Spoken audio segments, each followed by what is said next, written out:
Once a woman marries, she's no longer part of the family. Family celebrations are only for family, so leave already.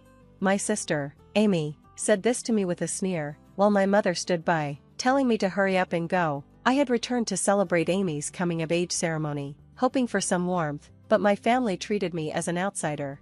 At that moment, it became painfully clear I was no longer one of them. My chest tightened, but I quickly composed myself. If that's how they feel, there's only one thing I can do: make them regret their words.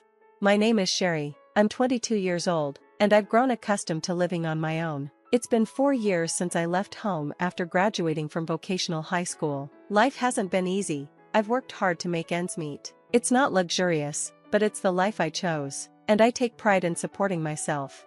Yet, even now, memories from the past linger like shadows. My mother and Amy's actions still weigh on me. The day before my first birthday, my father left us for another woman. My mother never forgave him. Unfortunately, I inherited his features, and because of that, my mother harbored a deep resentment toward me. "You're just like him. Seeing your face makes me sick." As a child, I didn't fully understand her words, but I felt the cold stares, the disdain. To her, I was nothing more than a living reminder of her pain. In the beginning, my grandparents showed me some care, but as my mother leaned on them more and more for financial support, even they began to pull away. By the time I turned 2, my mother had remarried. Soon after, Amy was born, and my mother's new family unit was complete. Without me, I was an outsider. One day, I watched my mother, stepfather, and Amy pack their suitcases. "Where are you going?" I asked. "On vacation," my mother replied curtly. "Can I come too?" "Of course not. We'll drop you off at daycare." Their laughter echoed as they left without me. I was always left behind, sent to a 24-hour daycare while they went on family trips. Each time, I'd watch them leave with smiles on their faces, my heart sinking deeper into loneliness. At home, my mother's rejection became impossible to ignore. I was isolated, invisible to my so-called family. Once, Amy innocently asked my mother, "Why doesn't Sherry get a birthday party?" For a moment, I felt a flicker of hope. Maybe my mother cared, after all. "Celebrate her birthday?" My mother scoffed. "There's nothing to celebrate." Her words cut me to the core. From that day on, Amy's attitude shifted. She began to look down on me, mimicking our mother's disdain.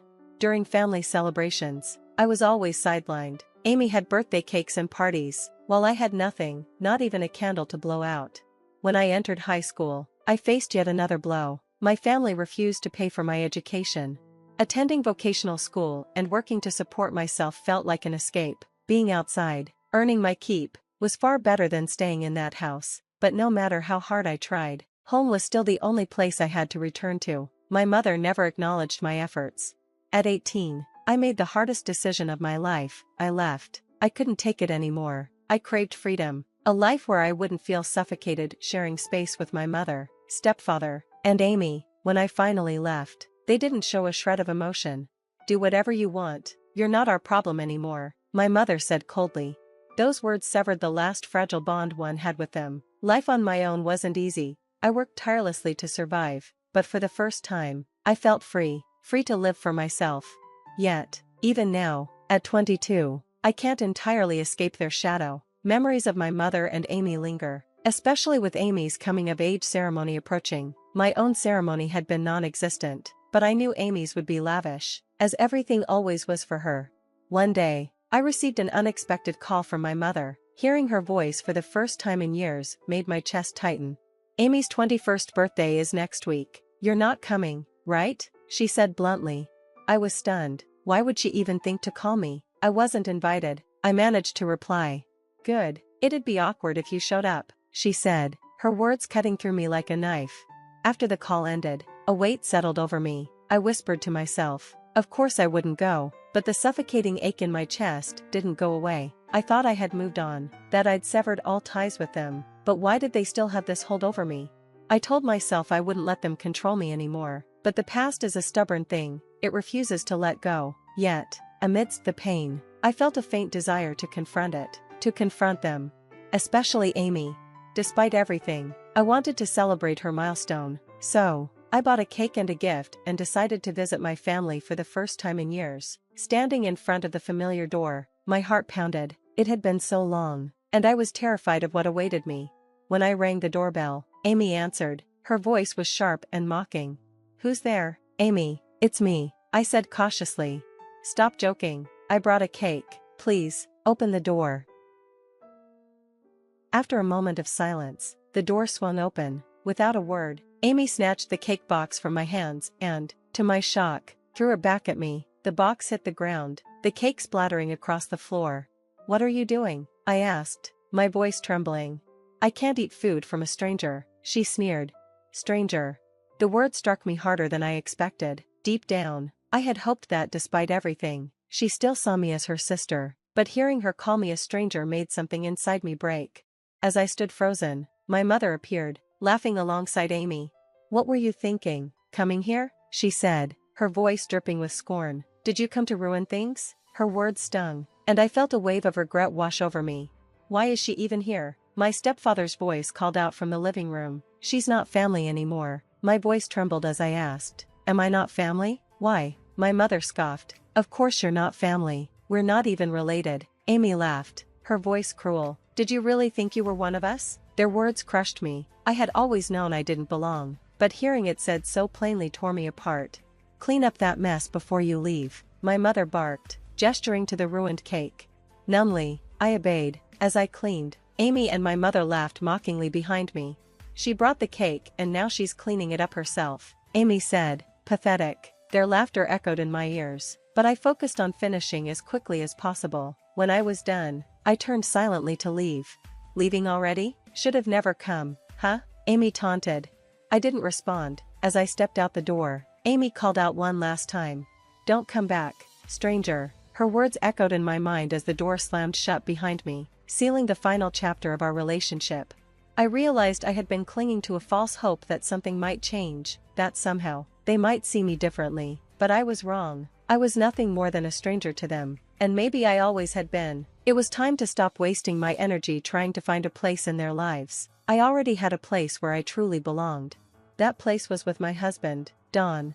I met Don through a mutual friend, and from the moment he came into my life, everything changed. I had never thought I would get married. I didn't believe I deserved a family of my own, but Don saw me for who I was, accepted me completely, and never judged my complicated family history. When I shared my painful memories with him, he simply listened. "You didn't get to choose your family," he said gently, "but none of that is your fault. The family we create together will be your true home."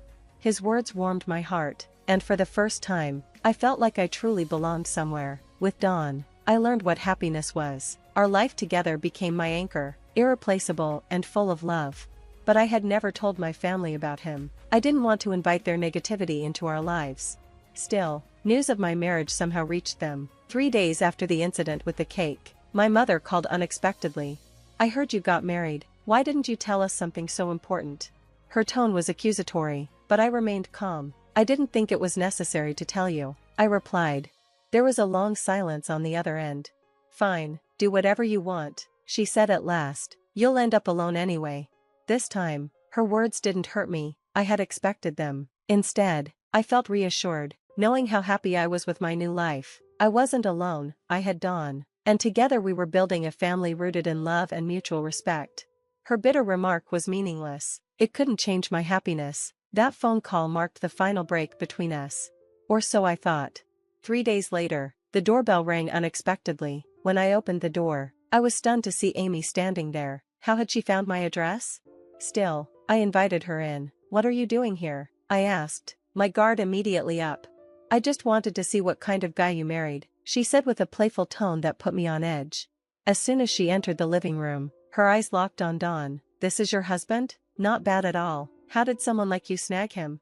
I clenched my fists, anger simmering, but I stayed silent. Don, however, remained composed.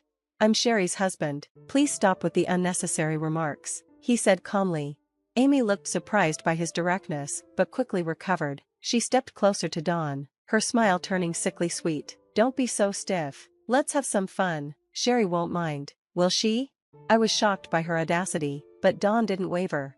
"I'm not interested. My happiness is with my wife," he said firmly. "Please stop this behavior." A wave of gratitude washed over me for Don's unwavering loyalty.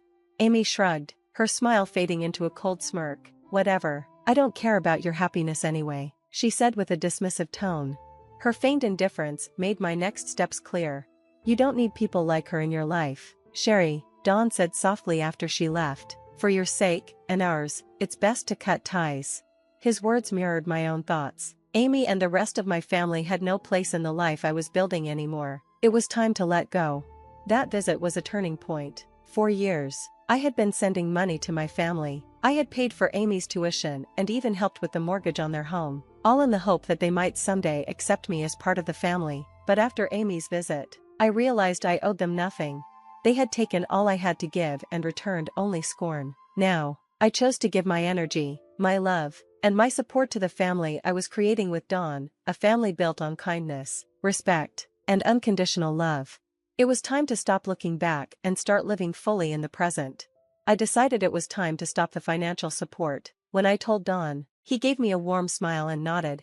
That's the right choice, Sherry, you've done more than enough. Now it's time to focus on yourself. His words lifted a weight I hadn't realized I was still carrying. Cutting off the money felt like reclaiming my freedom. I filed the necessary paperwork and halted the payments. For the first time, I felt a deep sense of relief.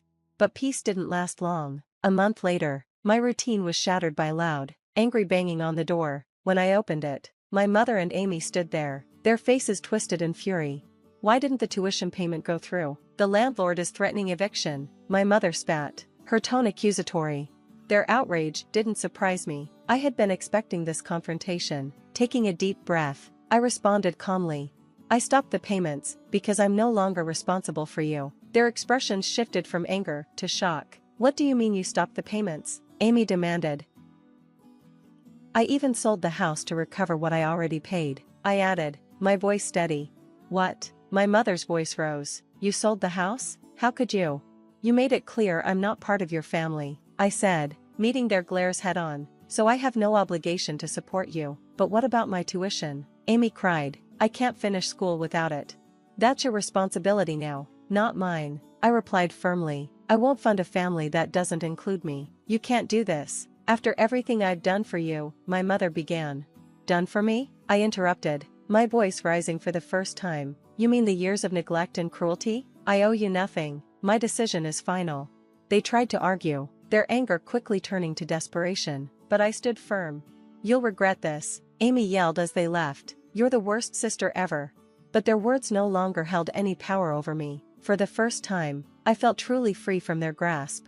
A week later, their harassment escalated. They showed up outside my home daily, shouting and causing scenes. They even contacted Dawn's parents in an attempt to shame me. While my in-laws were understanding, they grew concerned.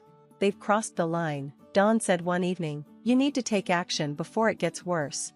At first, I hesitated, but I knew he was right. I gathered evidence from our security cameras and filed a police report. Initially, the authorities treated it as a family dispute and were slow to act, but I persisted. Finally, after another disruptive incident, the police intervened. My mother and Amy were warned to stay away, but they ignored the warnings. Their behavior escalated until the police had no choice but to issue formal restraining orders. Even my neighbors, fed up with the constant commotion, supported my case. Some suggested I move to escape the chaos. Don agreed. Let's start fresh somewhere new, he said. I couldn't have agreed more. Quietly, we found a new home and relocated. Even after the move, my mother and Amy tried to track us down. They even showed up at Dawn's parents' house, but my father-in-law firmly shut them down. Sherry is part of our family now, he said. If you have issues, they're your responsibility, not hers.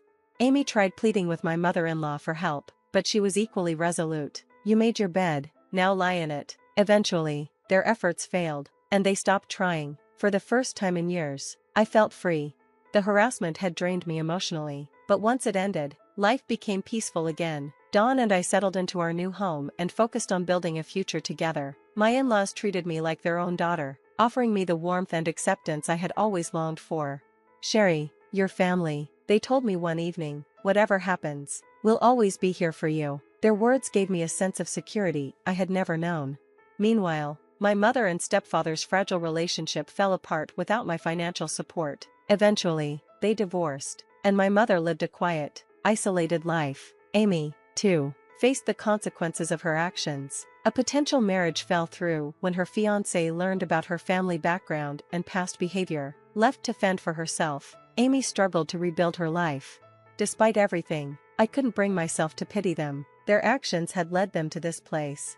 In contrast, my life with Dawn flourished. We grew closer with each shared experience, facing challenges and celebrating successes together. We've been through so much, but look at where we are now, Dawn said one evening as we relaxed in our cozy living room. He took my hand and looked into my eyes. Let's focus on our future. I want to make you as happy as you make me. His sincerity brought tears to my eyes. For the first time, I felt like I belonged somewhere, with someone who truly cared for me. The shadows of my past no longer loomed over me.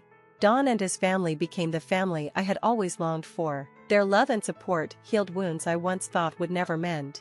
Family isn't just about blood, Don's father had once told me. It's about the bonds you choose to nurture. Those words stayed with me. Looking back, I saw my struggles with my mother and Amy as a painful but necessary part of my journey. They had taught me resilience and the value of true family. As Dawn and I moved forward, I knew I had finally found my home, a place filled with love, stability, and a future worth cherishing.